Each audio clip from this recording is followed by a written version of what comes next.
Well, this is the comment section where we take a look about what you guys have to say. Let us know what you think about anything you've heard or whatever in the comments, and we'll try and take a look at it. But last week we spoke about Webflow needing more creators. They seem to be disappearing, even though, because we spoke about some new cool tools that are being released by some content creators. Overall, the content is just far less. And I don't know whether I'm in a certain algorithmic bubble, but I'm just not seeing much in the way of Webflow. A lot of people here are saying about the product position being changed. They're more guided towards enterprise clients, which I do think is a big thing. Why would you sacrifice the community for going towards enterprise? You can go towards the enterprise and still have the community.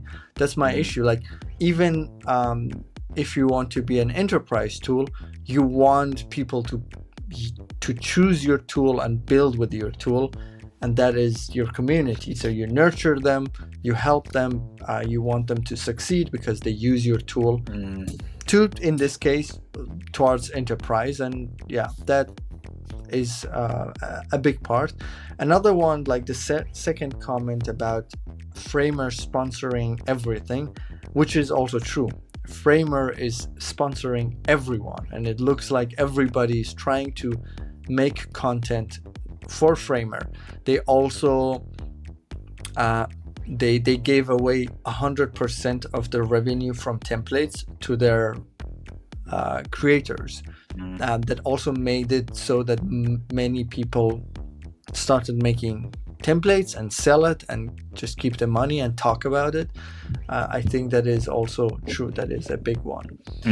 They've GA'd the Webflow cloud storage stuff, which has been in beta for a while, and I'm thinking about making content on it, and I've got a course on the content, but to be really frank, it's not performing great, and it's very hard for me to justify time to create tutorials that people aren't seeing or / people aren't watching, people aren't enjoying.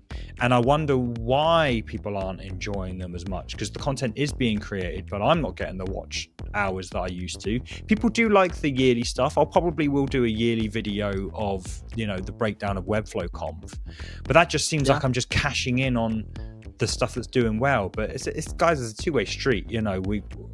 I've got to be energized to do stuff that I'm passionate about, and also that it's a marriage, isn't it? It's a Venn diagram of what people like to watch and what you enjoy doing. I did see Timothy Ricks might be still kind of leading the charge, and that's what makes me think I'm in a bit of an algorithmic bubble a little bit, because I'm not getting them on my feed. And this is the comment I wanted to get to. It basically echoes exactly what you say, Kabaza. No one really knows where Webflow is heading anymore. Features announced then dropped, memberships gone, e-commerce left behind, random AI bits without a clear plan, then price hikes, push forward, and then push with enterprise. The competition is there, and people aren't watching the content that's being put out because they are distracted by other things. So I don't know what the conclusion is on this. I disagree with the part that there aren't enough demand, or like same demand for Webflow developers. I believe that is still growing. What we are talking about is not like the platform not doing well. It's that aspect of caring for the community, and like also Webflow used to kind of lead with Webflow University, so the community was like very excited about creating content, but that has changed. So, but